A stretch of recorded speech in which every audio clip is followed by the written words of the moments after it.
Bonsoir à tous et bienvenue sur cette nouvelle émission, ce nouveau podcast sur la chaîne des Sauveurs. Aujourd'hui, au programme, une vidéo sur la division féminine. Alors, on a un très gros programme. Je vais vous en parler dans quelques instants. On abordera le nouveau roster, évidemment, d'NXT, un peu toute la nouvelle génération. Juste avant ça, on parlera de SmackDown, du vendredi soir, de la division féminine, évidemment, toujours. Et pour commencer, on va parler du roster principal des 3 heures de l'attraction, qui est censée être la principale OW, Monday Night Raw. Évidemment, pour parler de chaque roster en détail, on va venir point par point sur les différentes thématiques qui vont suivre, le booking notamment des champions, le temps d'écran de la division féminine, leur place dans la carte, la pertinence des histoires racontées, et évidemment on fera un petit tour aussi par les fameux titres par équipe qu'on a souvent égratignés durant les dernières previews. Pour parler de ça, aujourd'hui je suis accompagné de 2 sauveurs. On a fait la meilleure équipe. On n'a pas pris que les dispos, pour être honnête, on a fait la meilleure équipe vraiment. Je suis avec Rémi. Salut Rémi. Salut les gars, ça va ou quoi?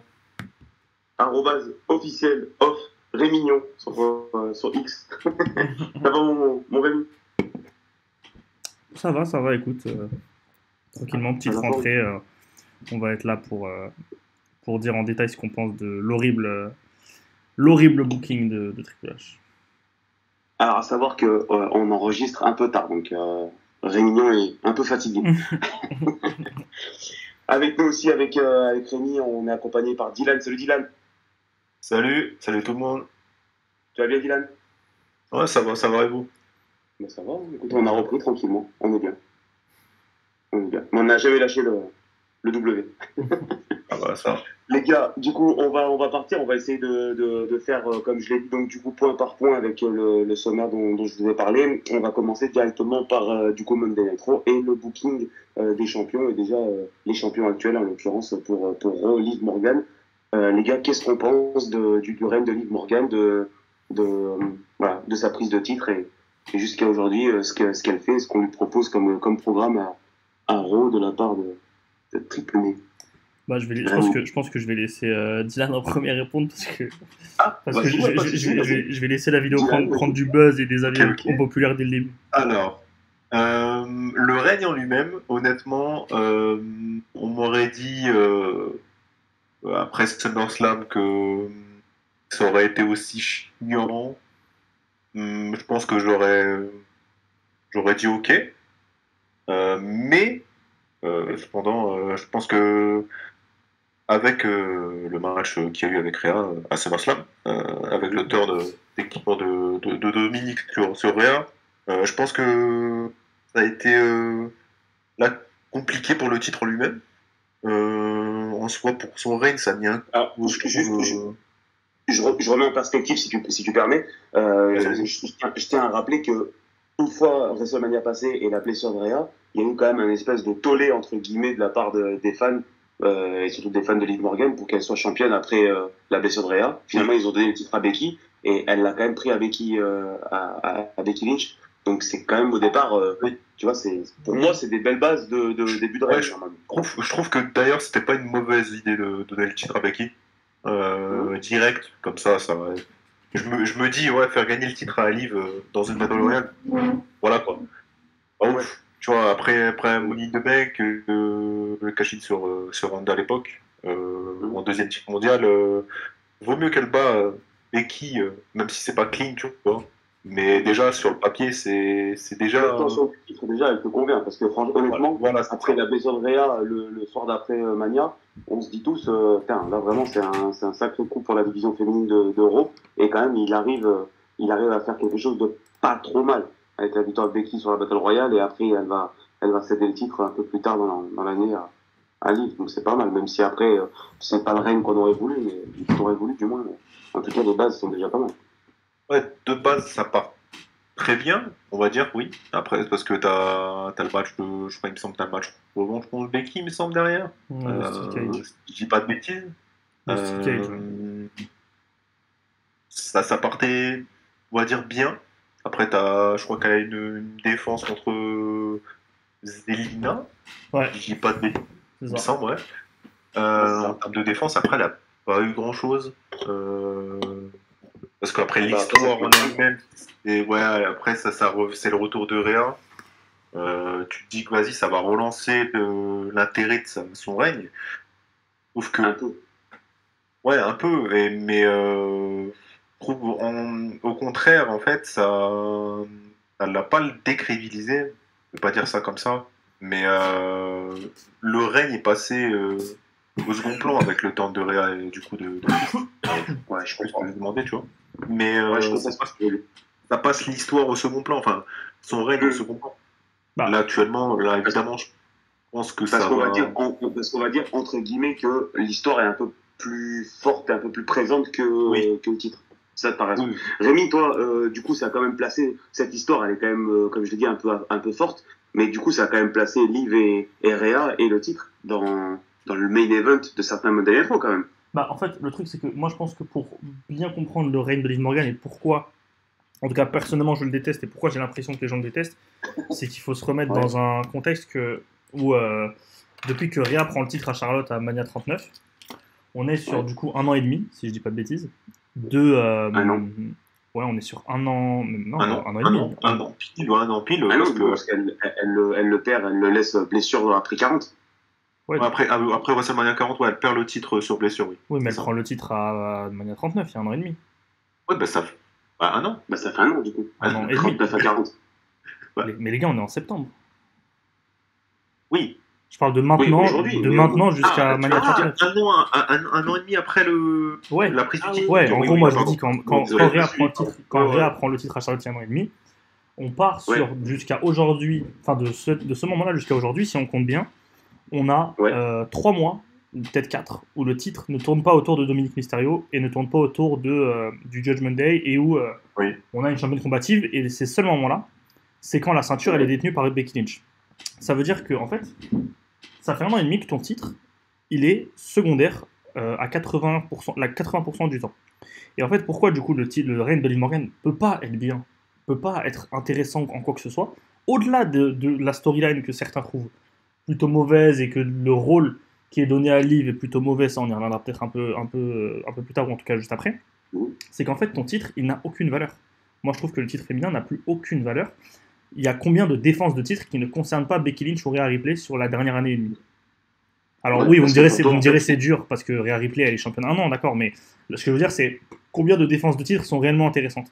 Celle de Zoe Stark, enfin Ouais, celle contre Zoe Stark, c'est pas mal. c'était très bien parce que ça donnait un spotlight à Zoe Stark, mais en soi, on n'était pas tous investis à fond derrière le truc. Le five-way, c'est Crown Jewel, il me semble, le five-way avec Raquel Rodriguez, Zoe Stark, Shayna Baszler Pas mal. et Nia Jax. Le match, pas mal, mais encore une fois, t'es pas investi derrière l'histoire. Parce que, enfin, t'es investi, mais en même temps, mal construire un five-way, putain, faut le faire.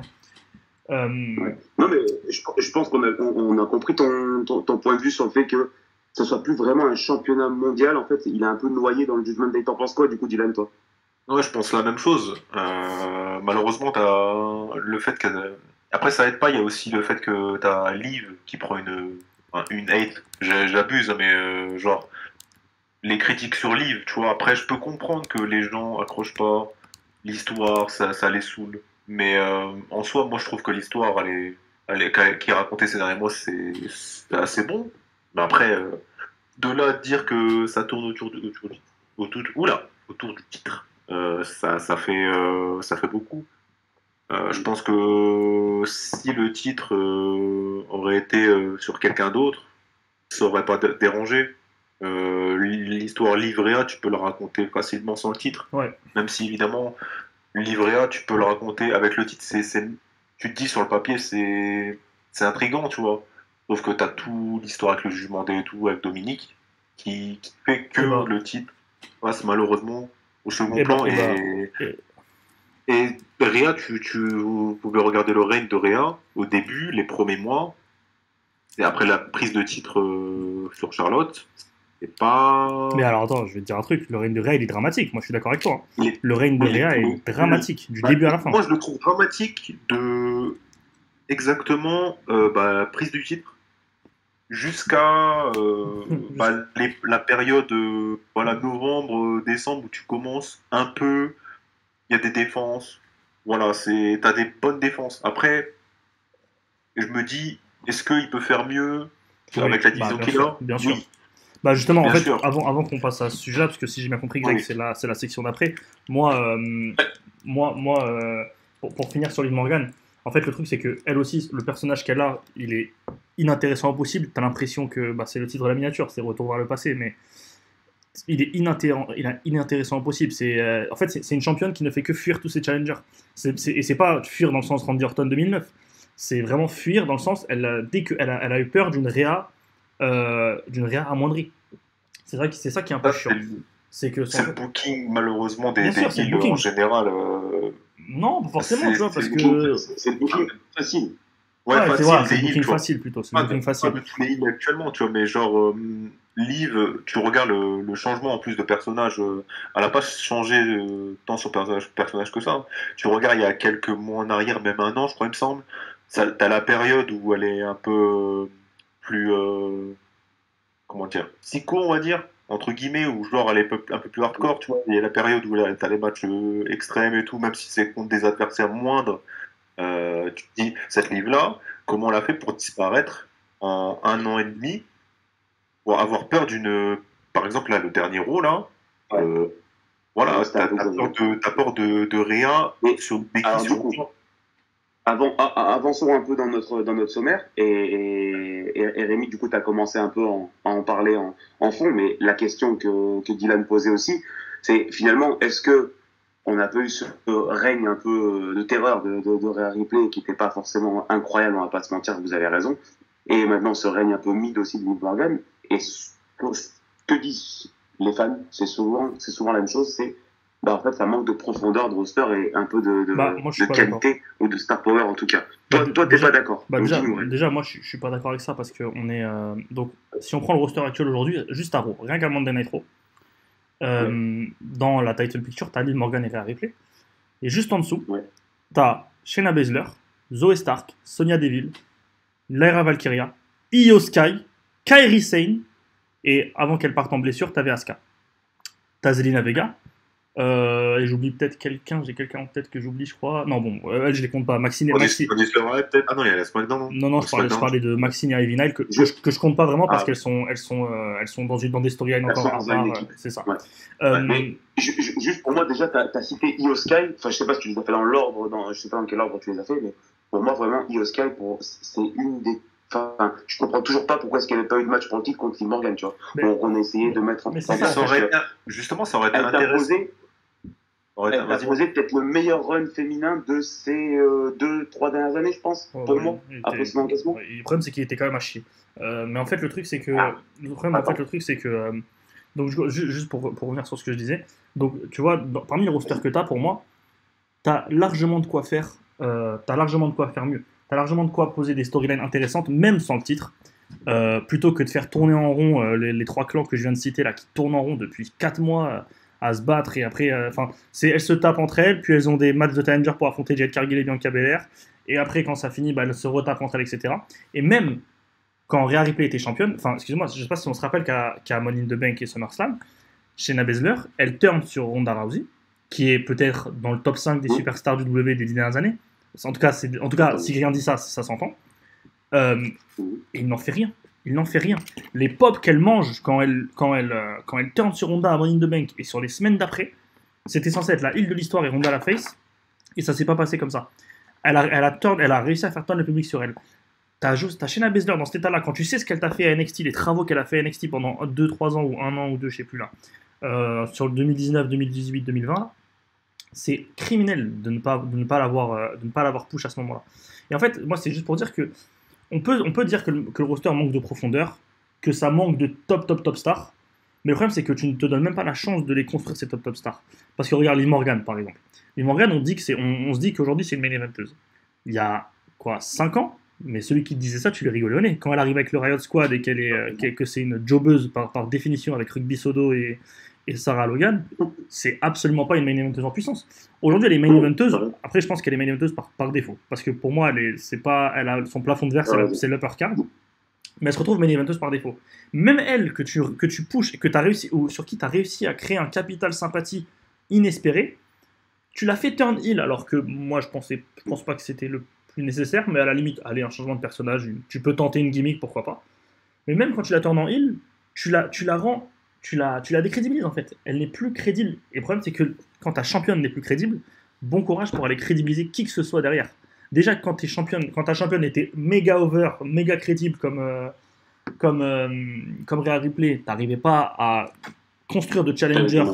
T'as été obligé de récupérer Becky Lynch 3 ou 4 fois pour qu'elle puisse donner un peu de crédibilité à ton. Ça fait beaucoup de fois le mot crédibilité. T'as été obligé de chercher Becky Lynch plusieurs fois pour qu'elle donne un peu de crédit à ton roster. Mais là aujourd'hui, l'état est catastrophique. Comme tu l'as dit, qu'est-ce que Io Sky fout dans le fond de la mid-card? Sincèrement. Mais Dylan, ton avis m'intéresse, mais là, on vient quand même de faire Becky Lynch. Enfin, pour les Lorraine, ça commence par Becky Lynch. Elle fait Rhea Ripley à SummerSlam. Ce que je pense, nous trois, on peut entendre. La rivalité, elle l'a blessée, nanana, on connaît. Donc, pourquoi pas.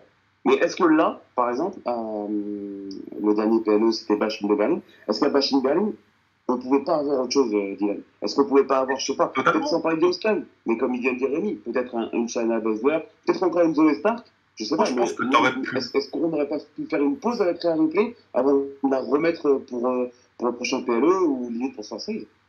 Ouais, malheureusement, t'as pas de. Comment ça s'appelle de Bash in Berlin jusqu'à. Entre SummerSlam et Bash in Berlin, là, t'aurais pu totalement faire un tournoi, j'abuse, mais je sais pas, voilà, un truc dans le genre.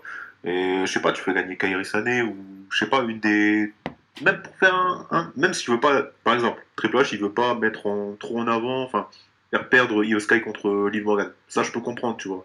À la limite, t'envoies Kairi Sane, c'est totalement crédible et en plus c'est rafraîchissant. Des matchs en plus, Liv Morgan, elle a eu des bons matchs dans le passé. C'est pas une lutteuse médiocre, tu vois. T'aurais pu faire un triway entre les boss de chaque clan, entre Sonya Deville, Lyra Valkyria et Io Sky, par exemple. Ça, je l'avais vu passer en plus sur les réseaux. L'idée, je la trouvais pas mal. Ou t'aurais même pu faire le five-way qu'ils avaient fait à Kashido Castle au moment où Rhea est championne. Tu vois, ouais, ça, mais en fait, les possibilités sont multiples. Voilà. Au lieu de ça, ils ont décidé de faire le match mixte là, qui était en soi cool, tu vois. Il était bien. Mais le problème, c'est que. Pas gagnant. Voilà, c'est ça. C'est que derrière, tu as toute une division que tu fais tourner en rond autour des titres par équipe. On verra plus tard. Mais ça aide pas, tu vois. Tu te dis, aujourd'hui, par exemple, là, on se dit que à Bad Blood, ça va être Rhea Liv encore, avec une Sipu, malheureusement. Malheureusement, je trouve que pour moi, ça doit finir là. Il y a des gens qui veulent pousser, mais t'as commencé, va au bout de ton truc et vraiment fini tout ça à Bad Blood par pitié. Oui, voilà, c'était ça. Mais pour moi, ça doit finir à Bad Blood et autant tu peux voir finir ça à Bad Blood, mais avant, tu peux faire quelque chose. Je sais pas. La feud va se finir là-bas. Tu vas retenir quoi du règne de Liv? Ça va être comme le premier règne qu'elle a eu. C'est que tu seras content pour elle, mais en même temps, le règne, aux oubliettes en fait. C'est triste. Parce que t'aurais pu, je dis pas la booker comme une femme forte dans le roster, j'abuse. Parce que on sait très bien que il n'y a aucun monde où tu vois Liv gagner contre Rhea en un contre un, tu vois. Mais je sais pas, avoir moins peur des trucs logiques. À chaque fois, ramener Dominique Mysterio à chaque fois dans la storyline, c'est redondant. En plus, t'as une histoire à raconter entre Liv et Rhea, ça date pas que du Jugement Day. Elles étaient coéquipières avant, tu vois. Il y avait une équipe, même si elles n'ont rien gagné. Mais voilà. On va essayer de progresser un peu pour pas tarder à finir sur Monday Night Raw. J'aimerais du coup venir sur le dernier point, la pertinence des histoires, parce que hormis cette rivalité entre le Judgment Day et Rhea maintenant et Damien Priest, il n'y a pas grand chose qui nous est raconté dans le reste de la division féminine.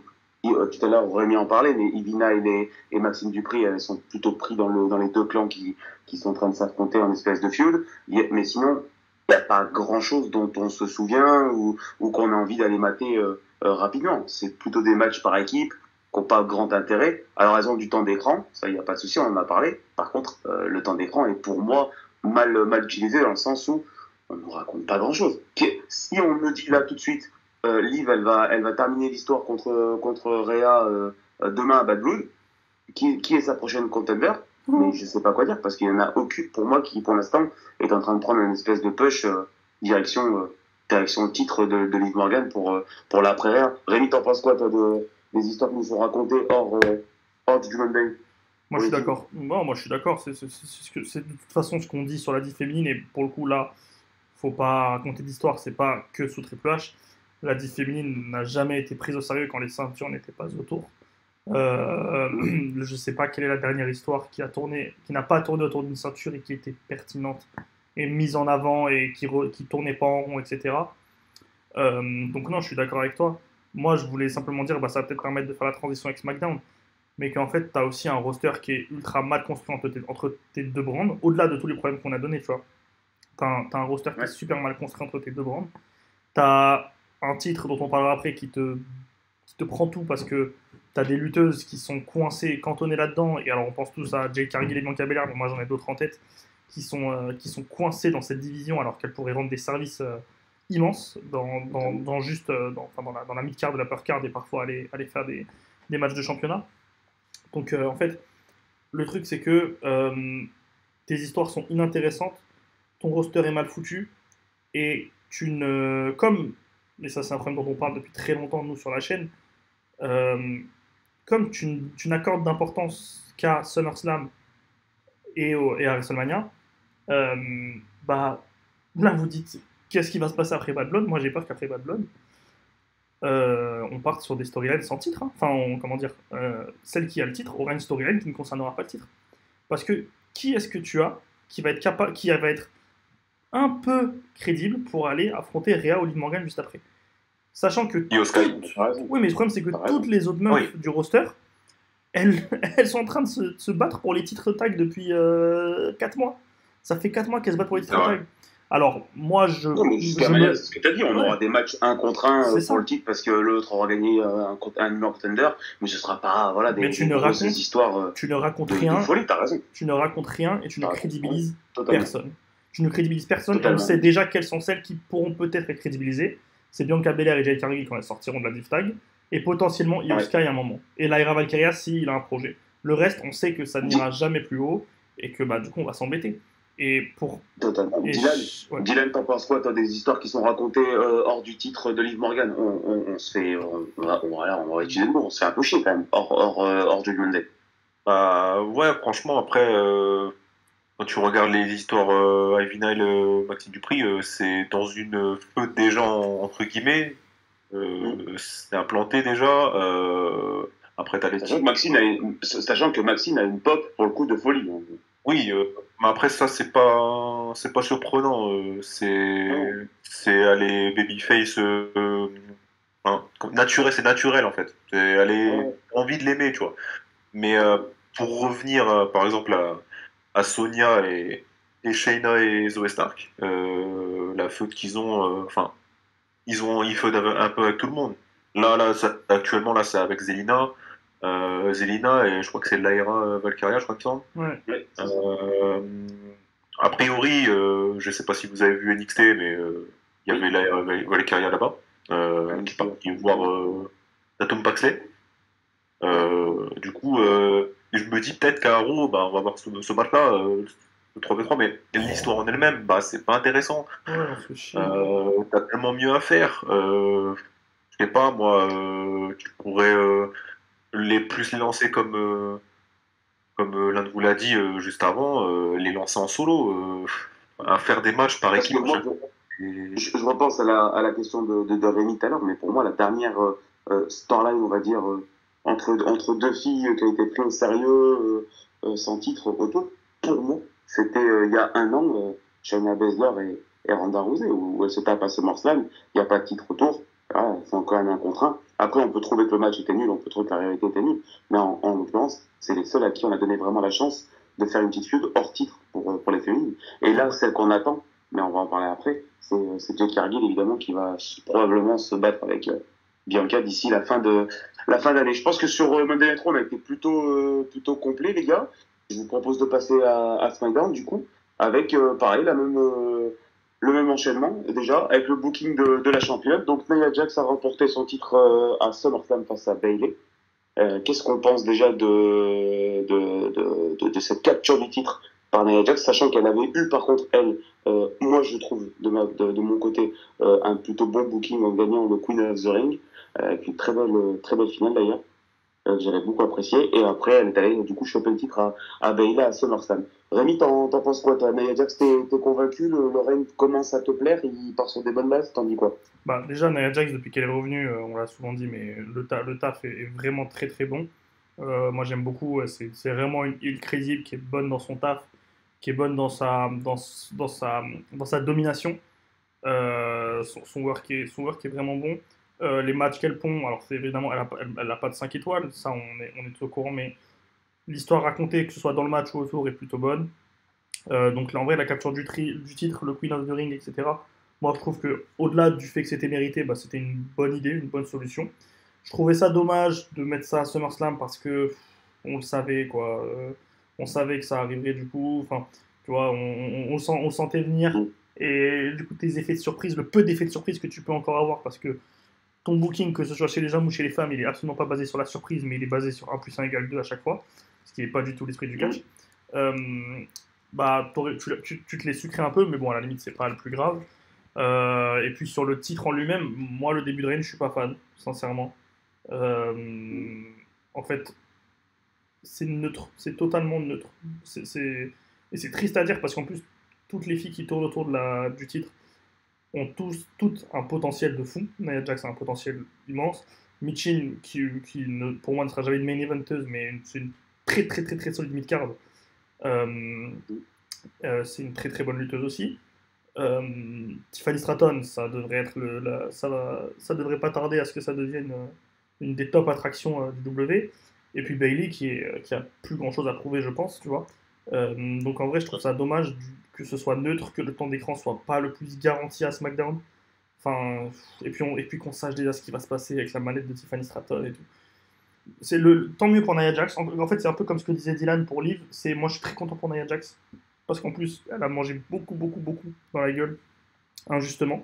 Bon, on va le dire, c'était un délit de sale gueule et de physique.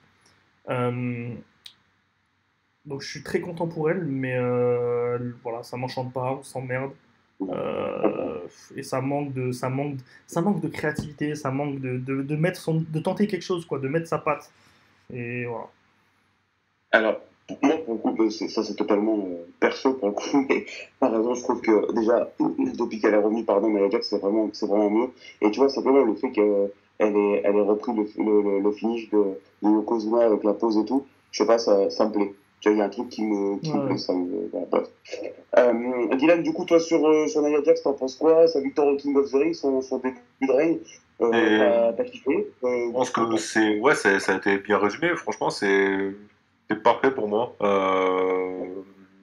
Après, évidemment, le T'étais début. surpris qu'il la fasse gagner le King of the Ring? Le Queen of the Ring, pardon. T'étais surpris? Honnêtement, il y avait. Je me disais peut-être il va push Lyra comme ça, là, à l'instant, on arrive dans le roster, tu lui donnes une victoire. Mais en même temps, je me disais, c'est bien de donner quelque chose à Naya parce que, comme dit juste avant, depuis son retour, c'est vraiment solide. C'est très fort. Honnêtement, même moi, j'étais le premier à la critiquer avant. Hein, je m'en cache pas. Après, je pense que c'est surtout la façon de l'utiliser qui est différente aussi. Parce qu'avant, bah, enfin, vous avez connu aussi bien que moi la division féminine avant Triple H avec Vince.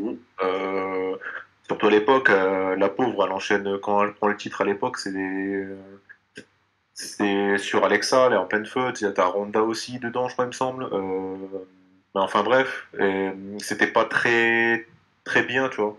C'est un Aujourd'hui, second règne qui est beaucoup mieux. le second run est largement mieux. La prise de titre est méritée. Je trouve que SummerSlam, ça me rend triste pour Bayley, tu vois, parce que Bayley, de base, c'est parti pour, tu te dis, elle prend le titre sur Io Sky. À WrestleMania, tu te dis, vas-y, ça va partir dans un bon règne, et au final, le règne de Bayley, on passe pas grand-chose. Et après, bah, Naya, franchement, le début de règne, je suis pas étonné qu'il soit aussi bancal, on va dire. Parce que, ben, déjà, là, tu envoies Michin, qui est pas bien construit déjà, même si on va en revenir après. Ensuite, là, je pense que dans les semaines à venir, ça va revenir sur Bailey, je pense, automatiquement. Euh, Mais sinon, ouais, je suis content pour Naya. Je suis Revenir content sur pour Naya. Bailey, t'as probablement Ouais. raison. Rémi a commencé à en parler tout à l'heure, du coup j'aimerais bien qu'on approfondisse aussi parce que ça faisait partie de nos thèmes qu'on voulait aborder. Alors, autant tout à l'heure on n'en a pas beaucoup parlé parce que le temps d'antenne pour le coup à Monday bah forcément t'as 3 heures de show, donc forcément t'as beaucoup plus d'espace pour les féminines. Là t'as 1h30, donc c'est très condensé. Déjà, le rythme même du show, il est, pour moi en tout cas, je le trouve plus agréable parce que ça va beaucoup plus vite. Par contre, bah, des fois, tu as tellement de storyline chez les hommes qui prennent beaucoup de place et beaucoup de temps, que tu manques un peu de temps et que les féminines, bah, des fois, c'est un segment de, allez, au taquet, 4 minutes 30 Ouais. en backstage pour annoncer un match pour la semaine prochaine. Et ça, je pense que ça dessert un peu la division féminine de ce Rémi, t'en dis quoi? Bah, le meilleur exemple, c'est la célébration du titre de Nia Jax.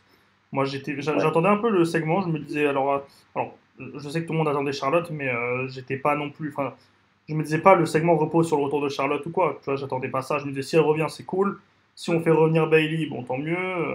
Même le fait que ce soit Michin, c'est pas le plus dérangeant. Le problème, c'est que le segment dure quoi? Allez, 5-7 minutes à tout casser. C'était. Franchement, ça Et m'a qu'il est fait. même pas, et qu'il est même pas dans le SmackDown qui suit le SummerSlam. Oui, Il est dans le il est la SmackDown semaine de la d'après, ouais. semaine d'après. Ouais, c'est ça. Donc en plus, c'est ça, c'est-à-dire que tu essayes de faire monter la hype pour un pétard mouillé au final. Donc je pense que Ouais. c'est le meilleur exemple de ça. Et en vrai de vrai, le meilleur exemple, c'est même pas la carte, la title picture de- du titre.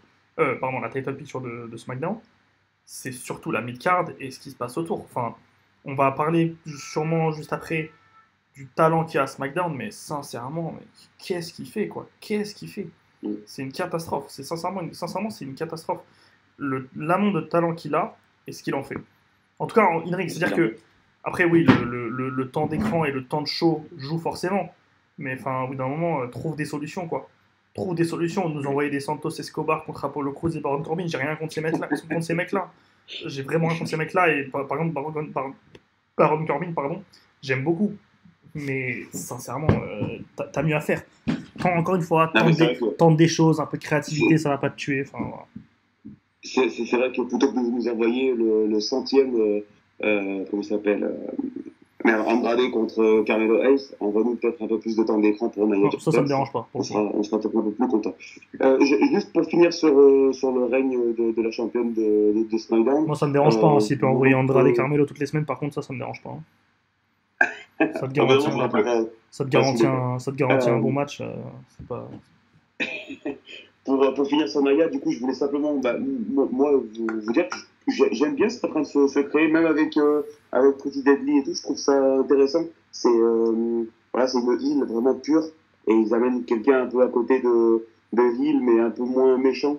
Je sais pas si vous voyez vraiment ce que je veux dire, mais Ouais, je vois. je sais pas, il y a une espèce de mélange qui me hype, et je trouve que ça marche. Je trouve que ça clique entre Tiffany et Naya, même si c'est un peu prévisible ce qui risque de se passer. En tout cas, il y a un décalage entre les deux qui me plaît beaucoup.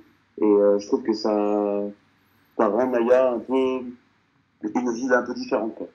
Un peu plus drôle et un peu différente. Et du coup, ça va amener peut-être un peu plus de relief à son caractère, et je pense qu'elle en avait besoin. Parlons du coup du reste du roster, parce que pour le coup, même si elles n'ont pas beaucoup de temps d'antenne, je trouve qu'il y a beaucoup de talent. Qu'est-ce que tu en penses, Dylan? Est-ce que tu aimerais voir, toi, une fille en particulier que tu vois pas trop à SmackDown? Est-ce qu'il y en a une qui est en division tag notamment et que tu aimerais voir un peu plus? Est-ce que tu aimerais voir plutôt Chelsea Bah, dans les shows? je me dis que Chelsea aurait. Il y avait un truc à faire déjà à Money in the Bank. Ouais. Après, ça revient entre choisir entre Tiffany Stratton Après, et Chelsea. Hein. Après, on laissera les 10 minutes nécessaires à Rémi pour nous parler de Chelsea. Hein.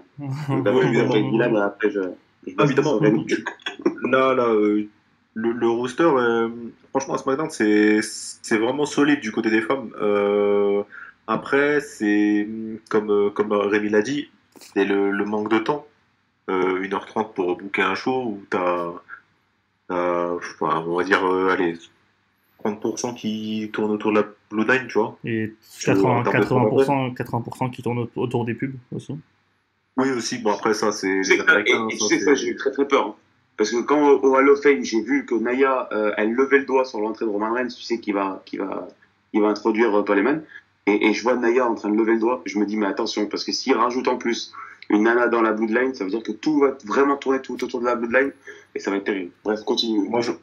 Je pense d'ailleurs, je pense que ça serait pas elle qui aurait été rajoutée, mais passons. Euh, il y a une certaine Naomi. Oh Heureusement. mon Dieu, je pensais pas à ça moi. Oh l'enfer. Mais Ah, oui, ouais, pour revenir à ça, t'as une division solide. Regarde Bianca, Jade, t'as qui la encore porte. Ouais, Blair Davenport, même si j'avoue que j'aime pas trop, mais je la trouve vraiment bonne pour le coup, vraiment Oui. ça va. C'est pas. Au moins, c'est pas- utilise ça. Ouais, voilà, c'est ça. T'as plein de meufs à utiliser, mais le temps, là, tout à l'heure, Rémi, il parlait du segment de Naya. Le segment de Naya, si vous vous rappelez bien, il était annoncé le SmackDown d'après SummerSlam. Ouais. Il a été repoussé d'une semaine. Décalé. Ouais. Donc, C'est dramatique. c'est dramatique. Déjà, quand tu te proposes, t'as autant de noms et rien à faire, tu te dis, bah, t'es déçu. C'est le problème que j'ai avec Raw et SmackDown. Mais c'est surtout Raw, parce que Raw, pour moi, l'excuse, ils n'ont pas d'excuse, il y a 3 heures. Ouais. En 3 heures, tu peux faire plus de storyline. Je sais pas, t'arrives à en faire du côté des hommes. Je sais pas En tout cas, t'as beaucoup plus d'espace pour raconter une histoire. Oui, Et là, t'en largement. racontes aucune. Largement aujourd'hui. Là, malheureusement, tu regardes le roster, malheureusement, bah, on sait que tout le temps accordé, ça va être au titre féminin. C'est pour ça que moi, par exemple, on va en parler tout à l'heure, un titre mid-card, j'espère qu'il n'y en aura qu'un seul, tu vois. Parce que on est deux shows. Mais on va y venir, évidemment. Mais sinon, voilà, c'est la même histoire. Je pense que là, Naya, pour son règne, ça va commencer doucement avec Bailey, comme dit avant. Après, ça peut-être envoyer peut-être Bianca ou Jade. Ferait un triple threat. Il y a moyen. Ça serait Il y a intéressant. aussi l'encaissement de Tiffany. Il y a aussi l'encaissement de Tiffany que tu peux mettre en place aussi. Oui. Là, donc, Il y a Tiffany, l'histoire de Tiffany. Après, est-ce que ça serait pas une fausse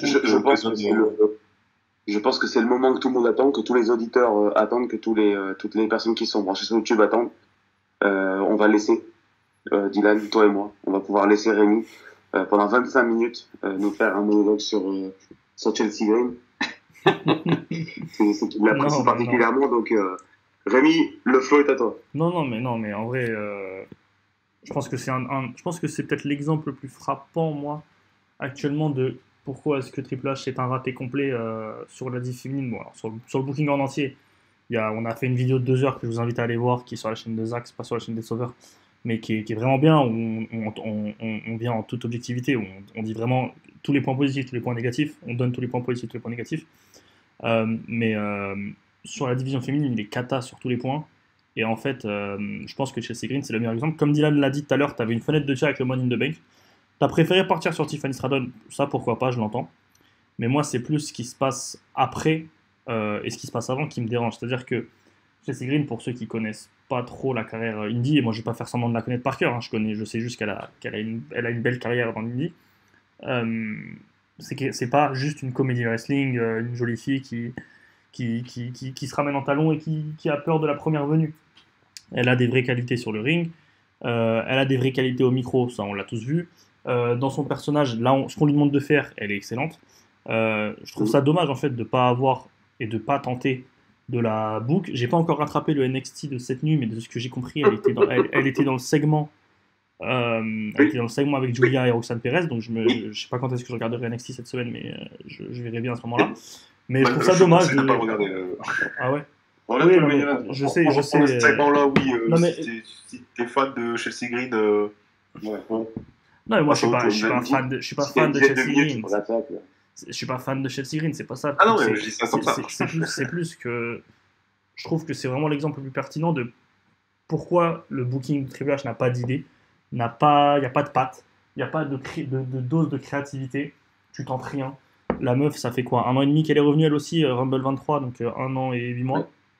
T'as rien tenté avec elle alors qu'elle est excellente dans tout ce qu'elle fait. Et je pense que c'est évidemment une de celles qui pourrait bénéficier de quelque chose dont on parlera après et dont Dylan a bien parlé. Moi, au-delà de Chelsea Green et de la mid-card de SmackDown et tout, je voudrais ou alors je sais pas si tu veux parler de NXT avant, puisque ça concerne les titres en fait, donc je sais pas si tu voudrais parler de NXT avant, Greg. On Ou va si on en parler parle d'abord maintenant. par équipe tout de suite, Ok. juste après, et ensuite on parlera aussi pour finir. Ok, bah moi sur les titres, c'est pas vraiment sur les titres tag, c'est plus autre chose. Donc en vrai, vas-y, fais ta transition Ok. parce que c'est autre chose. Juste pour finir sur Chelsea, personnellement, moi, après Backlash, j'étais convaincu que la mallette, elle allait pour Tiffany. Et en fait, au fur et à mesure des semaines, j'avoue que Chelsea, elle m'a un peu retourné. Parce que, comme tu l'as dit, Raymond, elle est super forte au micro. Ouais. Et je trouve qu'elle maximise vraiment le temps qu'elle a. Enfin, à chaque fois, finalement, son segment, tu le regardes et soit tu te marres, soit tu stouffes. Ouais, elle a des très bonnes réactions aussi. Voilà, il te laisse pas indifférent son segment, et en gros, tu le regardes, quoi. Même si c'est 30 secondes en backstage, tu le regardes. Et du coup, j'avoue, elle m'a un peu retourné, et au fur et à mesure des semaines, approchant de mes je me suis dit, bah, franchement, si c'est elle qui tape la mallette, c'est pas le scandale du siècle. Et du coup, après, bon, il a préféré Tiffany, ça s'entend aussi, hein. Franchement, comme je l'ai dit, après Backlash, ça semblait être la bonne idée. Ouais, parlons d'équipe par équipe, parce qu'il y a un vrai sujet. Il nous reste en plus pas beaucoup de temps, donc on va essayer d'être efficace. Il y a un vrai sujet sur les titres par équipe. Beaucoup réclament, et t'en parleras si tu veux après, Rémi, je crois que c'est ça dont tu voulais parler. Beaucoup réclament un titre un peu mid-card comme NXT a mis en place récemment. À la place de ça, dans le main roster, on a les titres par équipe. Et personnellement, je trouve que c'est pas une bonne idée.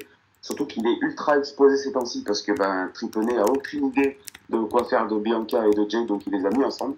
Il a fait un peu le truc de facilité.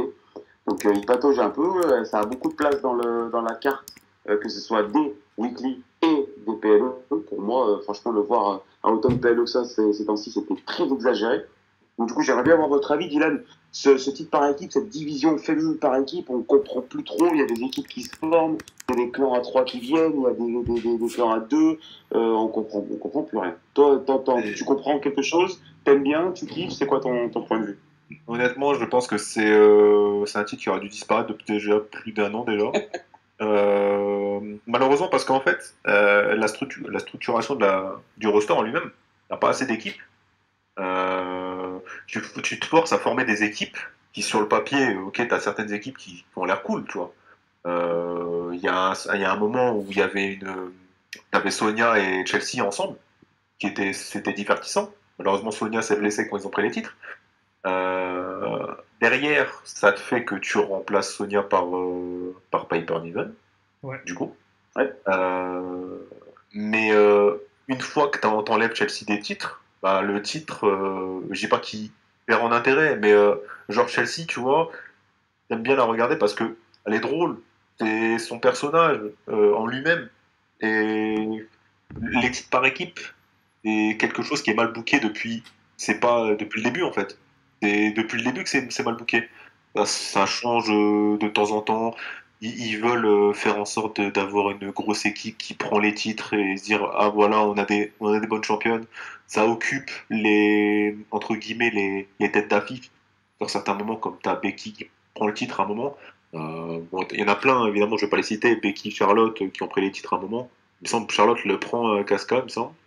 Si je dis pas de bêtises, ça remonte. Ouais. Mais sinon, ouais, les titres par équipe, vraiment. Honnêtement, sur ce titre par équipe féminin, t'as une idée un peu de feignant, t'as pas envie de te casser la tête, tu mets Jade Cargill et Bianca Belair ensemble. Elles tapent le titre à Backlash. Et je me souviens très bien, sur le chemin du retour, avec Rémi, on en parle, on se dit, bon, franchement, c'était cool, elles ont tapé le titre, mais faudrait pas que ça dure trop longtemps. Ouais. PMU qui suit en Europe, elles perdent. Est-ce qu'il n'aurait pas fallu, à ce moment-là, les laisser de côté, engager peut-être un truc solo pour une et peut-être donner un peu de temps hors écran à l'autre? Enfin, là, t'as l'impression qu'il ne sait pas trop quoi faire. il les balance, il met une équipe comme ça au pif, on comprend rien, elles sont à SmackDown, elles sont à Raw, elles sont un peu partout. Rémi, tu t'as dit quoi, toi, de cette division 4 par équipe? Tu prends, tu penses que ça pourrait être mieux ou t'en as rien à faire et... On se fait chier, quoi, sincèrement. Ouais, c'est vrai. Vraiment, on se fait chier. Sincèrement, on s'emmerde devant ce truc. Pour être très honnête, comme tu as dit, le segment Bianca Jade était cool. T'avais un potentiel de faire une sorte de Mega Powers féminin avec elle, mais enfin, les Mega Powers, ils tournaient pas autour des titres tag dans les années 90-80. Hulk Hogan et Randy Savage, ils étaient pas là-bas. Ils étaient pas dans ces eaux-là, tu vois, c'était title picture. Et en fait, le truc, c'est que t'as eu un moment. Alors, quand ça démarre, c'est une bonne chose parce qu'on se dit ça va donner de l'exposition quand c'est Belair et Banks qui les prennent. Je crois que c'est Elimination Chamber 21, un truc comme ça. C'est ça. Ouais, 20, non, ouais, c'est même avant, c'est 2019. C'est 2019, parce que, pardon. Ouais. Oui, 21, c'est c'est 2019. rien à voir. Ouais. Ouais, t'as raison. Et en fait, le truc, c'est que à ce moment-là, tu te dis ça va donner de l'exposition, donc c'est une très bonne chose. Mais en fait, au fil des années, c'est devenu un titre insignifiant où en fait, t'envoies juste toutes tes jobbeuses et tes mid-cards. Un prix de consolation. C'est ça, c'est un lot de consolation. Et en fait, pour moi, le tournant, c'est que. Alors, quand Kairi Sane et Asuka le prennent, c'est pas mauvais parce que t'as deux meufs sur le ring qui sont tellement immenses qu'elles peuvent t'envoyer des gros matchs avec tout le monde. Ce qui n'est pas forcément le cas actuellement. Même si Alba Fire, moi j'aimais beaucoup. J'aime beaucoup et j'aimais beaucoup NXT UK, j'aimais beaucoup NXT, j'aime beaucoup dans mes rosters. Mais t'es pas sur des. T'as aucune superstar, vraiment. Au sens Star Power. T'as mis Bianca Belair et Jade Cargill. Au départ, c'était cool, comme je l'ai dit. Et en fait, le truc, c'est que bah maintenant, ça y est, on tourne en rond. On a envie de les voir faire autre chose. Et en fait, il y a eu un moment où ça aurait pu être intéressant, je trouve. C'était quand t'avais tout ce qui était donc Sonya Deville avant qu'elle se blesse, Carmella, Chelsea Green, toutes les meufs avec de la personnalité en fait. T'avais des meufs avec des personnages, une personnalité qui était autour de ces titres et qui du coup ramenait autre chose que simplement ce lot de consolation. Parce que en plus quand on regarde est-ce que ça n'a pas été c'est pas là son erreur, c'est d'avoir donné ce titre qui normalement était fait un peu pour la mid-card féminin, on va pas se mentir, à des têtes d'affiche. Bah, moi je suis d'accord, c'est là où je voulais en venir, c'est que maintenant les titres par équipe sont soit, alors quand ils étaient chez Damage Control c'était encore pire parce qu'ils étaient noyés sous le titre, sous Bayley, sous Io Sky qui était championne, sous Charlotte Flair, sous Bianca Belair, sous Asuka, ils étaient vraiment noyés dans la masse, on s'en foutait complet. Et en fait le truc c'est ça, c'est que maintenant c'est soit pour donner du star power, enfin de mettre du star power autour et donner à Bianca Belair et Jade Cargill, soit donner à Alba Fire et Ayla Dawn, j'ai rien contre elles, mais malheureusement pour l'instant c'est inintéressant, peu importe le talent dans le ring. Et je trouve qu'en plus elles ont fait du bon boulot. Elles ont réussi un peu à crédibiliser ces titres, mais sincèrement, on s'emmerde. Et je sais qu'on va parler de NXT juste après, qu'on viendra juste après dans notre proposition, mais moi je pense avoir la bonne solution pour que ces titres disparaissent et qu'on puisse redonner un peu de boom à cette division féminine. Mais on en parlera du coup après. Ouais, après je demanderai l'avis de Dylan, mais faisons-le tout de suite du coup, parce qu'on fait un petit teasing depuis tout à l'heure. Je pense que ton idée, c'est celle que le Taker a émis lors d'un récent podcast, à savoir un titre, lui il avait je crois dit le titre des USA féminin, mais en gros l'idée ce serait de faire moi j'ai pas que ça, moi j'ai plus une refonte complète de la division féminine, mais c'est pour ça que je me dis on y viendra après. Vas-y, je t'en prie. Du coup, un titre peut-être secondaire, et qu'est-ce que tu aimerais en plus alors? Bah le truc c'est que, alors déjà le titre secondaire ça c'est une évidence, mais moi je pense que, et je rejoins un peu la ligne éditoriale de Zax, Zine, etc. qui le disent depuis longtemps, je n'étais pas forcément d'accord, mais en vrai je trouve que finalement, en tout cas pour la div féminine, je pense que c'est nécessaire, c'est d'abolir le brand split, de faire une seule division, avec un seul titre majeur, je suis d'accord. Un seul titre mid-card, et là, pourquoi pas, tu pourras garder tes titres tag, parce que tu auras tellement de monde que bah, tu pourras construire des équipes cohérentes, des équipes intéressantes, créer un peu de storyline autour. Mais tant que tu fais pas ça, déjà les titres tag doivent disparaître. Tu crées un NXT North American Championship, là, comme ça a été fait à NXT, enfin du coup pas NXT North American, et tu fais une seule ceinture mondiale pour les deux branches. Parce que si tu fais ça, quand tu réfléchis bien, si tu fais ça, imaginons que tout le monde revienne dans le roster et que tu aies ton roster à 100%. Tu peux avoir une top card avec Rhea Ripley, Bianca Belair, Io Sky, Bayley, Becky Lynch, Charlotte Flair, j'ai oublié quelqu'un. Jade Cargill. Bianca, tu l'as dit, ouais. Après, c'est bon. Et encore, Jade Cargill, si on considère que c'est pas encore du top du main event, tu l'as fait fini, on va dire. C'est ça, tu l'as fait descendre d'un coup. En tout cas, t'as des possibilités. Exactement. Et moi, ce qui me. Non, mais au-delà, ça, parce qu'à la limite, ça, tu peux déjà le faire. Mais moi, là où je trouve que la plus-value, elle est immense, c'est que regardons la mid-card que tu peux offrir. Déjà, quand je dis mid-card, il y a l'upper-card et il y a des filles qui, si le produit W évolue un peu, peuvent devenir des main eventeuses. Je pense à Kairi Sane. En fait, Kairi Sane, c'est simple. Tu lui mets un manager qui parle à sa place, tu la laisses juste catcher et c'est une main eventeuse en puissance. C'est-à-dire qu'il n'y a pas de débat, elle allume 3/4 du roster sur le ring. Tu vois, tu as ce genre de possibilités. En mid-card, upper-card, etc., tu peux avoir Liv Morgan, Chelsea Green, Sonya Deville, Shayna Baszler, Zoe Stark, Lyra Valkyria. Tu peux avoir une Asuka qui est un peu une vétérante qui saura prendre les victoires et les défaites quand il faut. Tu pourras avoir Alba Fire, tu pourras avoir Piper Niven, Candice LeRae si t'arrêtes d'en faire la femme de Johnny Gargano qui vient encourager avant les matchs. Tu vois, t'as vraiment une multitude de possibilités. Et en plus, tu pourras garder tes titres taille. Tu pourras les garder pour les mettre autour. Tu pourras toujours les garder autour d'Alba Fire et Highlight Down par exemple, mais juste parfois les envoyer dans des rivalités pour des titres un titre mid-card, tu vois. Et sans oublier la plus-value numéro 1 pour moi, c'est. Ouais. Vas-y. J'allais dire, on en parlera après, mais pour moi, la plus-value, c'est que tu as une branche de développement qui est en train de t'envoyer une fournée de talents, mon pote, mais Sol Ruka, Jada Parker, comment ça s'appelle, Roxanne Perez. Sol Ruka, Jada Parker, Roxanne Perez. Comment elle s'appelle, Carmen Petrovic. Petrovic, ouais. Julia qui vient d'arriver. Julia et Stéphanie Vaquer. Gardons nos billes pour NXT tout à l'heure. Ouais. Mais du coup, ton idéal me plaît, donc je vais te relancer dessus. Et après, on demandera l'avis de Dylan avec plaisir. Je sais qu'ils ont déjà testé, et c'était sous l'ère Vince McMahon, faire un PLE uniquement féminin. Ouais, moi je sais plus. Ça commence à dater. Mais du coup, allons plus loin dans ce que tu proposes et dans ce que les gars proposent aussi. Et pourquoi pas faire, parce que j'ai appris ça récemment au Japon, visiblement c'est comme ça, et pourquoi pas faire un show dans la semaine, tu le cales, je sais pas, le jeudi soir, on s'en fout, tu le cales un autre jour, et pourquoi pas faire un show, mais uniquement du coup avec des... j'ai faire un roster uniquement comme ça. Ça, moi, j'avais déjà parlé de l'idée en vidéo avec je sais plus qui, mais je trouve que c'est une bonne idée, effectivement. Maintenant, à voir comment tu le cales. Je te dis la vérité, j'ai pas d'idée sur ça. Moi, est-ce que ça pourrait être une idée? Je sais pas ce que t'en penses, Dylan, mais moi, j'y avais déjà pensé et je trouve que c'est quelque chose qui peut être bénéfique. Mais alors, il faudrait regrouper et NXT et main roster. Hein, parce que si t'envoies que les mecs du main roster, t'auras pas assez.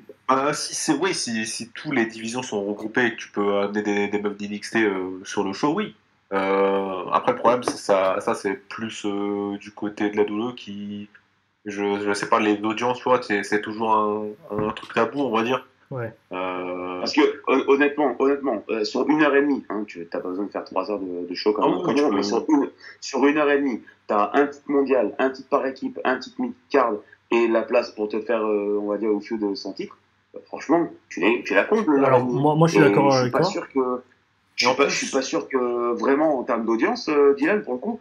Et en plus, tu peux faire gagner de l'expérience. Tu peux faire gagner de l'expérience aussi à tes personnes qui sont pas souvent à l'écran. Tout à l'heure, on a oublié un Raw, par exemple. Kenna James, depuis qu'elle arrive à NXT. Oh putain. On l'a vu 2 semaines. 2-3 semaines. Ouais. Ça, c'est honteux. Ça, c'est honteux. Au lieu de la laisser à NXT, tu vois, deuxième tour de draft, je crois. Ouais, ça me semble, c'est ça. Ça, sincèrement, c'est honteux. Ils l'ont utilisé 2-3 semaines. Et il y a plein de meufs dans ce cas-là. Candice LeRae, c'est triste que tu la vois sur des. Juste avant un match de Gargano pour les titres par équipe, tu lui dis, elle lui dit bon courage, tu vois. Enfin, je sais pas.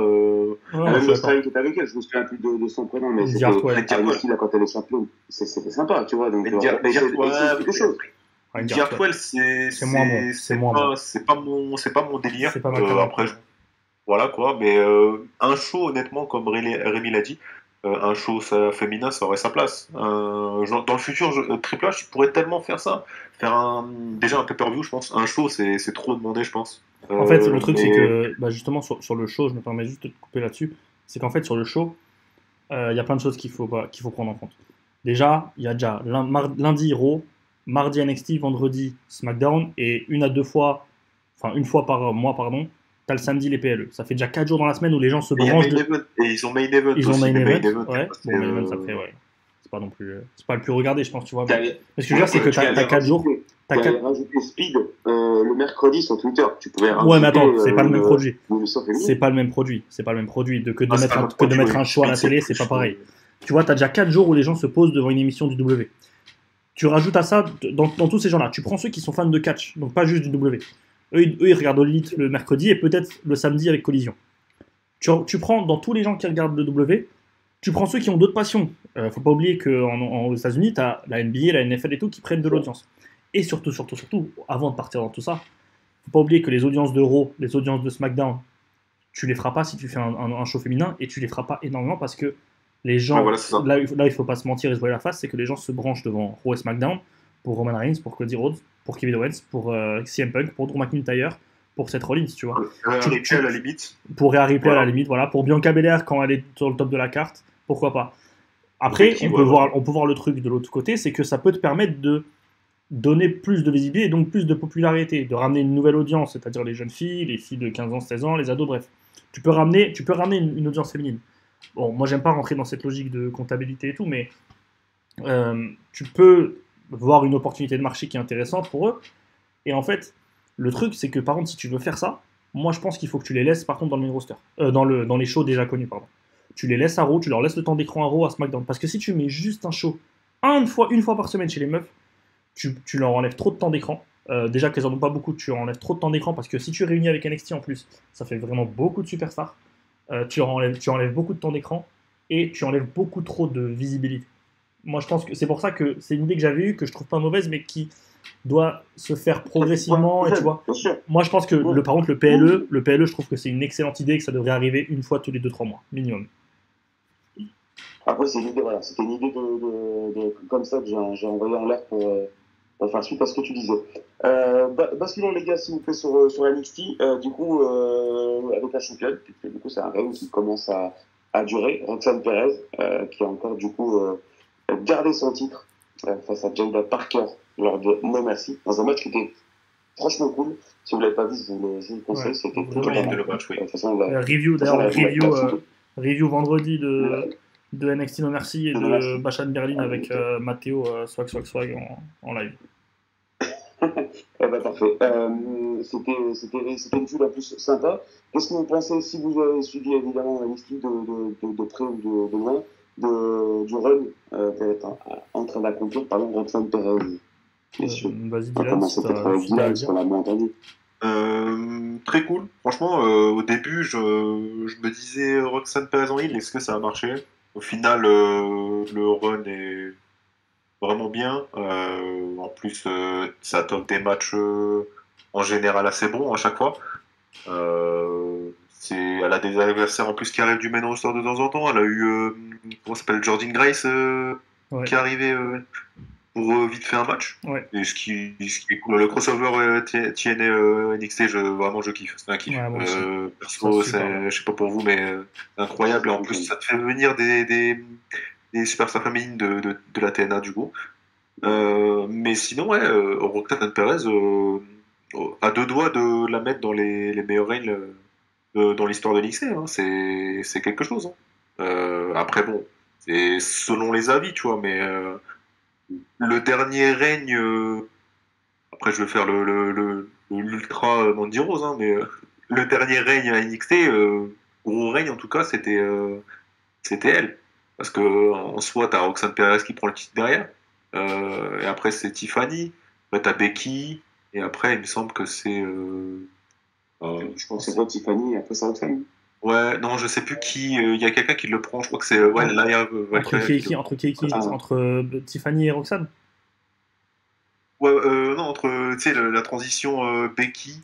Tiffany, Becky. Oui, et après, c'est Laia. Ouais, c'est ça. Et après, c'est Roxanne qui prend le titre. Depuis là. Depuis la prise de titre sur Lyra Valkyria, franchement c'est assez bon. Franchement j'ai hâte de voir la suite. Pour ceux qui n'ont pas vu, enfin je sais pas si vous en parlerez dans la review de. À mon avis c'est à l'écran là, donc à mon avis il n'y a plus trop de surprises. Voilà, c'est ça, c'est Julien, c'est voilà, Ouais, je voulais justement parler de ça et des arrivées plutôt à la fin. Rémi, t'en dis quoi, toi? Est-ce que t'aimes les histoires que raconte le règne un peu de Roxane, ou il t'ennuie, ou tu trouves que c'est le meilleur règne féminin du moment? Bah, est-ce que c'est le meilleur règne féminin du moment? Oui, mais en même temps, après, bon, les variables entre NXT et le main roster sont différentes. Le truc, c'est que au moins, Roxane, elle a des histoires. Roxane, elle défend son titre. Roxane, les matchs sont bien. Le CF, le match avec Jada Parker, là, que j'ai trouvé excellent. Le match avec Jordan Grace était plutôt cool. J'ai plus les autres en tête, évidemment, maintenant, ça part de mon crâne, mais le règne est vraiment bon. J'aime beaucoup le règne.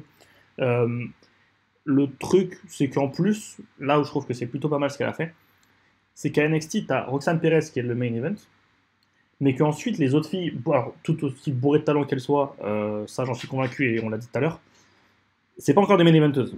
Elles commencent à arriver toutes dans ce rang-là. Vous voyez, les Sol Ruka, les Jada Parker et tout, elles arrivent dans ce statut de main eventeuse. Elles y arrivent, le statut de main eventeuse NXT. Mais pour l'instant, c'était encore, vous savez, il y a encore 2-3 mois, c'était encore la très bonne mid-card, upper-card, qui commençait à avoir beaucoup de temps d'écran, beaucoup d'espace, etc., qui commençait à beaucoup se montrer. Même si ça fait pas mal de temps qu'elles sont là. Donc c'est là où je trouve encore plus fort ce qu'elle fait Roxane. Après, donc ça c'est mon avis, un peu le constat que je fais. Mon avis perso sur Roxane Perez, moi j'aime beaucoup. Je trouve qu'il y a un potentiel babyface immense et heel apparemment plutôt pas mal. Après, si on parle d'aller dans le main roster, j'ai mes réserves sur sa capacité à vraiment exploser là-bas. J'ai le même sentiment perso. Juste parce que je trouve un petit manque de charisme. Mais après on est jamais à l'abri d'une mode surprise, et franchement, vu le taf qu'elle fait là, ce serait vache de dire qu'elle pourrait jamais y aller, tu vois. C'est une petite réserve que j'ai, j'ai même une curiosité que j'ai de voir si elle peut aller jusque là. Mais ouais, très bon taf, et de toute façon Roxane, ça fait 3 ans qu'elle est à NXT. J'ai la même sensation que toi, je me dis, je sais pas si ça va vraiment le faire. Ouais. Et en fait, franchement, elle m'a plutôt convaincu. Après, il faut dire, et on en a parlé tout à l'heure, il y a vraiment pour le coup, en dehors de la title picture de NXT, il y a quand même vraiment pas mal de monde autour. Karmen Petrovic, Sol Ruka, tout ça. C'est vraiment, pour moi, c'est vraiment de la qualité, et surtout, elles ont du temps d'antenne. Elles n'ont pas du temps d'antenne uniquement en backstage 3 minutes. Elles ont des petites rivalités comme ça en 1 contre 1. Elles ont des personnages. Elles ont des matchs. Des fois, tu vois pas Roxane de la soirée, ou alors tu la vois vite fait dans une petite promo. Mais je trouve que ce que fait Sean avec surtout, même avec les garçons, mais en fait, il donne du temps et il développe les histoires sur plusieurs semaines, quitte à de temps en temps faire des oppositions et des matchs qui sont pas dingues, on va pas se mentir. Des fois, tu regardes un match en weekly NXT, c'est pas bon, on va pas se mentir. Mais ça a au moins le mérite d'exister, et il prend ce risque-là. Et en plus, tu vois, on a parlé des 3 qui sont un peu sur le devant de la scène en ce moment, mais moi, ce que j'aimerais rajouter, c'est que en plus d'avoir du talent, elles ont des gimmicks, des personnages, elles ont de la personnalité. Vraiment. Arena Grace, qu'on aime ou pas, il y a un personnage. Voilà. Le clan qui s'est formé entre Jessie James, Fallon Henley et Jasmine Nix, qu'on aime ou qu'on n'aime pas, il y a une proposition, il y a une idée derrière.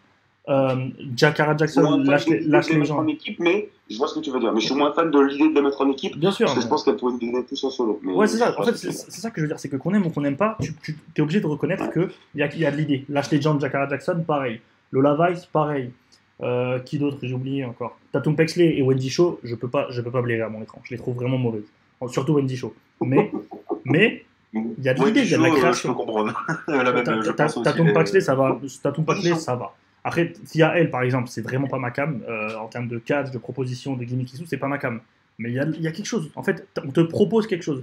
On te donne pas juste une affiche 1 + 1 = 2, sans créativité, où tu peux voir le scénario à 10 km à l'avance, et où du coup tu te retrouves à te faire chier. Et il y a un truc dont on n'a pas parlé aussi, c'est qu'à NXT, tu as souvent des filles du main roster qui viennent faire une petite pige. Tu as Michin qui l'a fait récemment, tu as Chelsea Green qui l'a fait récemment et hier. Et ça rajoute quelque chose. Et en plus, ça rajoute un argument pour vraiment montrer que c'est des filles, si tu les utilises bien dans le main roster, elles ont du talent, et tu peux les utiliser bien. Tu vois. Si je dis pas de conneries, Mitchell, elle était venue pour bosser avec Jada Parker. C'est ça. Ça l'a propulsé pour le titre mondial à No Mercy. Enfin, pour le titre c'est ça. Exactement. Franchement, il y a tout qui colle. Vas-y. L'exemple parfait pour Jada Parker et Mitchell. Ouais, exactement. Feu de son titre. Feu de son titre. Ouais, classique. T'envoies un street fight de folie, et puis voilà. Voilà, c'est ça. Et au final, les deux ressortent grandis, je trouve. Ouais. Et il y en a une dont on n'a pas parlé, pardon. Pardon, je veux dire, il y en a une dont on n'a pas parlé, c'est la NXT Women's North American Champions, Kelani Jordan, bourré de talent. Carmen Petrovic, bourré de talent. Izzy Dame, alors peut-être pas bourré de talent, mais très très bonne lutteuse. Franchement, il y a du talent. Et ce qui est très intéressant, c'est que du coup, ça a propulsé pour Michin et Jada Parker, ça a propulsé et Jada Parker, mais ça a aussi fait du bien à Michin qui a un peu gagné du temps d'écran en ce moment et qui a eu un match pour. Non, c'était pas pour le titre, à cette manière, le Street Fight. En tout cas, c'est un match cool. Pour le titre je crois, je sais plus. Mais bref, c'était quand même le même du dernier espagnol et puis elle est en Europe. Voilà, c'est quand même pas mal pour Michin qui n'a pas vécu ça non plus tout le temps. Terminons du coup sur NXT, messieurs, avec les recrues. Parce que c'est quand même l'éléphant dans la pièce depuis dimanche soir. L'arrivée de Julia, donc en provenance du Japon, qui est annoncée comme une des futures stars du roster, et pas du roster de NXT. Il y a aussi, j'ai oublié son nom. Stephanie Vaquer. Stephanie Vaquer. Voilà. Merci. Qui va arriver dans quelques semaines. On est sur une politique de recrutement agressive, j'ai envie de dire, côté HBK. Je trouve ça intéressant, mais perso, je pense que Julia aurait peut-être pu aller dans le roster principal tout de suite. Alors, le truc, moi, je vais pas mentir. Déjà, t'as donné ces deux-là, il y en a deux autres. Il y en a une qui s'appelle Delta, apparemment. Une qui s'appelle Zaida Steel, qui vient de Stardom ou de Marigold, ou je sais plus où, là, au Japon. Alors, moi, sans mentir, alors, je crois que sur les 4, j'ai vu aucun match d'une des 4, on va pas se mentir. Donc, tout ce que je peux dire, c'est ce qu'on m'en a dit. Bon, pour ceux qui connaissent ceux de la chaîne, t'as Azin, t'as Zax, je sais plus, Mathéo aussi, on a parlé un peu, Mathéo Swag là. Donc tous ces mecs-là qui les ont vus parler. Dylan, je sais pas si toi t'as vu des matchs d'elle. J'ai vu récemment Julia, j'ai vu quelques matchs. Stephanie Vaquer, j'ai vu. Le seul match que j'ai vu contre elle, c'était contre Mercedes à Forbidden Door, il me semble. Pas de bêtises. Vraiment très bon les deux. Et après, je te laisse finir, mais ouais, sinon, c'est les autres, j'ai pas vu de match. Ok. Bah, du coup, ouais. Donc, du coup, en vrai, tout ce qu'on peut dire d'elle, c'est ce qu'on nous en dit. Et moi, de ce qu'on m'en dit, pour ceux qui connaissent Osama sur Twitter aussi également, qui en parlent souvent, bah, de ce qu'on nous en dit, j'ai envie de voir. Je vous conseille l'excellent podcast de Dumble G et Backdrop Driver, donc Sofiane, que vous retrouverez dans la vidéo All Out, lui en plus. Dans la preview de l'Out, sur leur podcast, c'est dur à dire définitivement. Ça va aller. C'est vraiment dur à dire. Sur leur podcast, oh là là, Squash FM, où ils ont fait une présentation des deux, de Julia et Steph Vaquer. Moi j'ai envie de voir. Les débuts de Julia, ça déborde de charisme. En plus c'est bien fait, là, les lumières qui s'éteignent, elle arrive un peu de la lumière et tout. C'est vraiment pas mal. J'ai pas encore vu NXT, mais je vais rattraper. Stéphanie Vaquer, je sais qu'il y a un problème de visa pour l'instant, de ce qu'on m'a dit. Donc je sais pas si elle va arriver tout de suite, mais j'ai envie de voir. Ça donne envie de voir. C'est annoncé comme des talents mondiaux générationnels. Donc si en plus elle crève l'écran rapidement, je pense qu'elles vont pas rester très très longtemps. Julia, de ce que je comprends, c'est stand and deliver grand maximum. Et si ça a pris ne serait-ce qu'à moitié, ça va directement aller au main roster, quoi. Mais du coup, plutôt sur moi, ce qui m'intéresse, parce que comme Rémi l'a dit, c'est vrai qu'on a vu très peu de matchs. Moi, j'ai vu que un match de Julia, c'était à Marigold, le dernier, je crois, où il y avait Yosuke qui est allé aussi pour un match. Et j'ai regardé ce PLE-là. Dylan, sur toi, plutôt la politique de recrutement, du coup, qui est un peu agressive, et surtout, on veut de la star. On va chercher du charisme, et comme l'a dit Rémi à l'instant, le début de Julia, ça pue le charisme, quoi. Ouais, ça donne envie. C'est clairement, ça donne envie. Et j'espère que Triple H va continuer cette politique de recrutement sur le futur. Pas que chez les femmes, d'ailleurs. Ouais, c'est ce que j'allais dire. Que bon, je pense que les autres sur la chaîne seront mieux placés pour en parler, mais bon, les Okada et tout, tu les rates, c'est chiant, tu vois. Mais par exemple,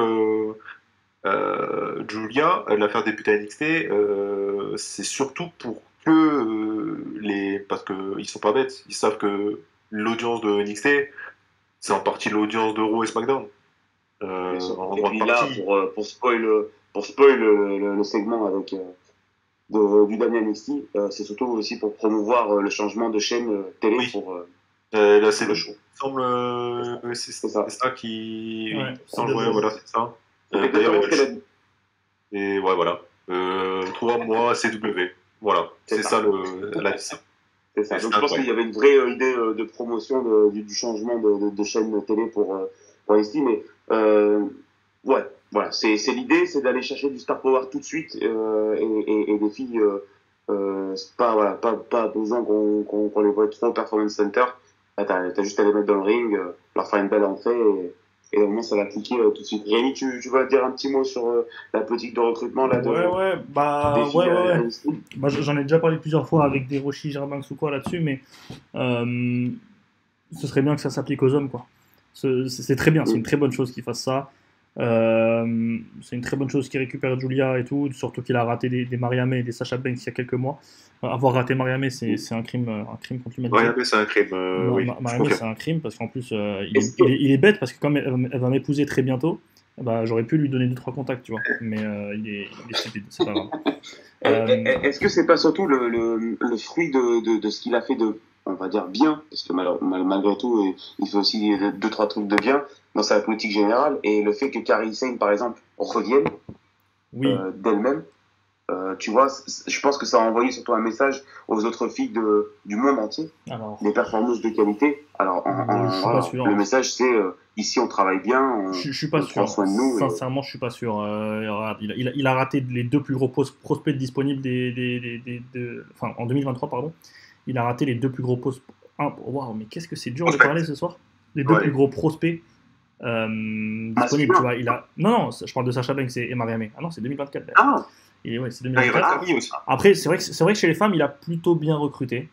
Jay Cargill, Chelsea Green, Julia, Stephanie Vaquer. Après, on verra. Celle-là, je mets encore Julia, j'ai peu de doutes parce que j'ai pas vu une personne me dire que c'était pas bon. Stéphanie Vaquer, pareil. Donc, j'ai très peu de doutes et je serais vraiment déçu si c'est un pétard. À part les gens qui se basent sur un segment. Ouais, bof. Mais par contre, si tu veux parler un peu plus politique globale, va falloir transposer ça chez les hommes. Parce que chez les hommes, tu laisses partir Roderick Strong, on s'en rappelle pas, mais Roderick Strong s'en va quand Triple H est déjà à tête du booking créatif. Mais non, ça, ouais. Tu laisses partir Bobby Lashley il y a quelques semaines. Ça, c'est. Bobby Lashley, c'est différent parce que Bobby Lashley, c'est lui qui part de lui-même. Oui, mais il part parce qu'on lui propose rien d'intéressant. Oui, évidemment. Mais il avait une proposition. Ce sera l'objet d'une autre vidéo. Non, mais on l'a déjà sorti. Elle est déjà sortie. Vous avez Anis Alpha, Zin et Zax dessus. Qui vous explique très bien comment c'est criminel d'avoir laissé partir Bobby Lashley, qui est sans débat. C'est-à-dire que moi, quelqu'un qui me dit que Bobby Lashley n'est pas un main eventer en puissance, je peux pas débattre parce qu'on sera pas d'accord. Point final, tu vois. Je peux pas discuter parce qu'on sera pas d'accord. Moi, je trouve que c'est un main eventer en puissance, que c'est interdit de l'avoir lâché, et que sur Will Ospreay, Okada, etc. Sincèrement, mais comment tu peux rater un des deux, Ospreay qui voulait malgré tout pouvoir retourner à Londres de temps en temps, etc. Pourquoi pas? Mais Okada, je pense qu'Okada, tu payes simplement ta politique, alors pas que Triple H d'ailleurs, aussi Vince, mais tu payes ta politique sur les lutteurs japonais et sur Shinsuke Nakamura, qui était un monument au Japon, et qui, une fois arrivé ici... Le retour de Kairi Sane a fait du bien, tu vois, pour Julia par exemple, notamment, et après c'est une boule de neige, c'est l'effet boule de neige. Tu sais que tout le monde a su que Julia avait signé au W, mais je pense que ça a aidé...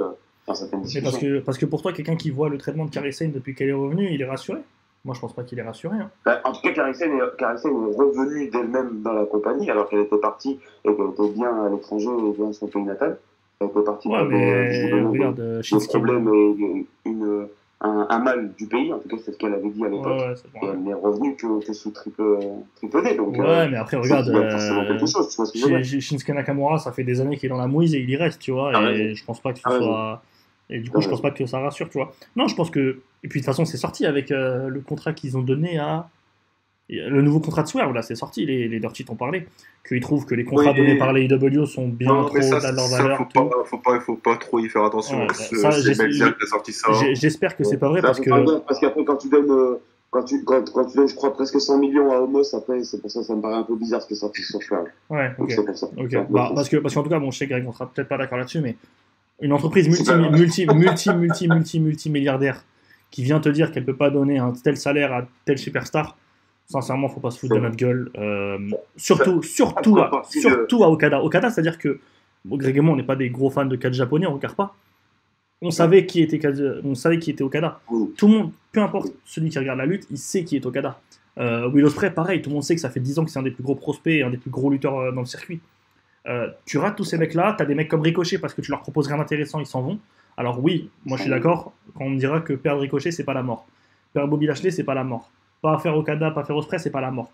Mais à ce rythme-là, c'est la mort de plein de personnes en fait. Et puis un jour, tu vas te retrouver à perdre Seth Rollins, et puis ce sera pas la mort. On en parlera peut-être dans d'autres vidéos plus axées sur ce thème-là. Mais surtout qu'il y a un moment où tu as un roster, tu as aussi que trois shows, tu as 3 main-events. Tu vois, tu peux pas faire non plus croquer tout le monde indéfiniment. Donc c'est juste que des fois, voilà, il y a des périodes où certains ça clique, il y a d'autres périodes où certains ça clique pas. Notamment Bobby, voilà, il a eu un super deuxième run avec Vince. Depuis que c'était Paul Lévesque à la tête, ça a été un peu plus compliqué. Voilà, ça arrive, c'est pas dramatique. Moi, je trouve pas c'est dramatique dans le sens où pour moi, ça marche en termes de flux, ça marche en termes de momentum. Là, il n'y était pas. C'est pas le drame du siècle. Ce même problème, il peut se retrouver dans quelques années avec les contrats féminins. Là, il y a Becky qui est techniquement sans contrat, je crois, il me semble. Je sais pas si officiellement elle est sans contrat. Ouais. Mais après, Becky, sincèrement, vu l'état, tu as vu, on en a parlé toute la vidéo, vu l'état du roster féminin, Becky Lynch et Charlotte Flair. Dans les prochaines semaines, prochains mois, t'apprends que Becky Lynch elle part. Bon courage, parce que dans le main roster, c'est la superstar numéro 1 pour moi. Celle qui va te faire tenir une histoire sans titre, comme te faire tenir un règne pendant 1 an et te rendre le titre justement au-dessus d'elle. Et ce qui est dramatique, c'est qu'elle fait ça sans être elle-même en surbrillance. Ses derniers runs sont pas légendaires, mais même là, tu sens qu'elle est 3 niveaux au-dessus de tout le monde. C'est pour ça que j'adore Becky Lynch, perso, parce que même si tu sais que dans le ring, c'est moins fort que certaines dans le main roster, tu sais que tu peux lui faire confiance en termes au micro, caractère et tout. Mais tu as méfié, tu perds Charlotte et c'est un drame, ça c'est sûr, on est d'accord. Je pense que ça serait plus un drame de perdre Becky que Charlotte, parce que Becky... je suis pas sûr. Charlotte, elle te garantit des 3, 4, 5 étoiles faciles à chaque match. Oui, mais je veux dire, en termes pour construire un roster, c'est plus dommageable de perdre Becky que Charlotte pour moi, parce que Becky elle acceptera de perdre contre pas n'importe qui, mais je veux dire, s'il faut mettre over une superstar féminine, il mérite d'être over. Je pense que Charlotte a fait un gros progrès sur ça, et là c'est dommage vraiment sa blessure, parce que on allait kiffer, je pense. Ça, on ne saura jamais. En tout cas, Dylan et Rémi, merci beaucoup. On s'est régalé. On a passé 1h15 ensemble. Je pense qu'on a quand même fait un bon récapitulatif de tout ce qui se passe de bien et surtout de mal dans la division féminine. Merci à tous les auditeurs de nous avoir suivis. N'hésitez pas à partager, commenter, envoyez-nous des messages sur X. Et vous avez le TikTok des Sauveurs qui arrive très bientôt, le @WrestlingSaviors, avec mon super accent anglais qui est vraiment bien en plus. Donc je vous baise. J'ai pleuré. Les Sauveurs qui se promote à l'international. Exactement. Donc, il y a le TikTok qui arrive très vite. N'hésitez pas à vous abonner. Abonnez-vous, likez, partagez, dites-le à vos amis. Il y a un ancien animateur radio. Parlez-en à vos amis. Et un plaisir de vous retrouver, messieurs. À plus pour une nouvelle vidéo. Salut. Salut.